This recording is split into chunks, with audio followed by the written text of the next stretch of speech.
नमस्कार, दृष्टि न्यूज में आपका स्वागत है। मैं हूं आपके साथ अंकिता। चलिए बढ़ते हैं खबर की ओर। संयुक्त संघर्ष मोर्चा ने आज भोपाल में प्रेस वार्ता कर बताया 18 जनवरी को भोपाल में ओबीसी, एससी और एसटी वर्ग का एक विशाल महाआंदोलन आयोजित किया जाएगा।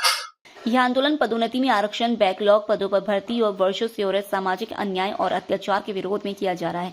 ओबीसी, एससी, एसटी संयुक्त संघर्ष मोर्चा के तत्वाधान में आयोजित इस महाआंदोलन में मध्य प्रदेश के अनुसूचित जाति, जनजाति एवं अन्य पिछड़ा वर्ग के कर्मचारी संगठनों के साथ साथ इन वर्गों के हितों में कार्य करने वाले समाजसेवी संगठनों के प्रतिनिधि भी बड़ी संख्या में शामिल होंगे। आंदोलन को भीम आर्मी, जेएस और अनेक सामाजिक और आदिवासी संगठनों का समर्थन प्राप्त है। साथ ही में बताया गया कि प्रदेश में एससी, एसटी और ओबीसी वर्ग को शिक्षा, रोजगार, शासन, न्यायपालिका और विकास प्रक्रियाओं में लगातार उपेक्षा का सामना करना पड़ रहा है। संविधान में प्रदत्त समानता और सामाजिक न्याय के अधिकार आज भी पूर्ण रूप से लागू नहीं हो पा रहे हैं। संयुक्त संघर्ष मोर्चा ने मांग की कि ओबीसी को जनसंख्या अनुपात में आरक्षण दिया जाए, सभी रिक्त और बैकलॉग पद शीघ्र भरे जाएं, पदोन्नति में ओबीसी को भी आरक्षण मिले, निजी व संविदा क्षेत्र में आरक्षण लागू हो, पुरानी पेंशन योजना बहाल की जाए और संवैधानिक संस्थाओं में जनसंख्या अनुपात में प्रतिनिधित्व सुनिश्चित किया जाए।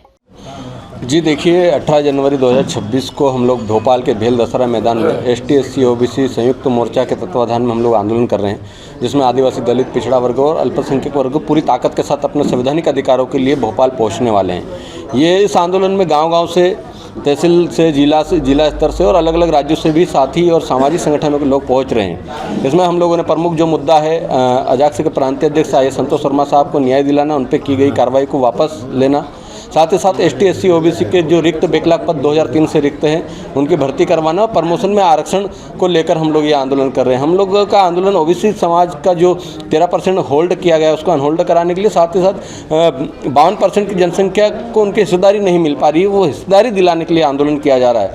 यह आंदोलन जो है सामाजिक समानता का आंदोलन है, जिस समानता की बात आए संतोष शर्मा साहब ने की थी, लेकिन कुछ मनवादी लोगों को उस आंदोलन, उस बयान को तोड़ मरोड़ कर पेश करके उनको बदनाम किया गया, उन पर कार्रवाई करवाई गई।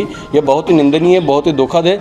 और ऐसे आईएएस अधिकारी, एक आदिवासी आईएएस अधिकारी को इतना प्रताड़ित किया जाता है तो आप सोचिए कि गांव में रहने वाले उस गरीब मजदूर के साथ क्या हालत करते होंगे ये लोग। इस व्यवस्था को परिवर्तन करने के लिए, संविधान का राज लाने के लिए, संविधान की बात करने के लिए हम लोग आंदोलन कर रहे हैं।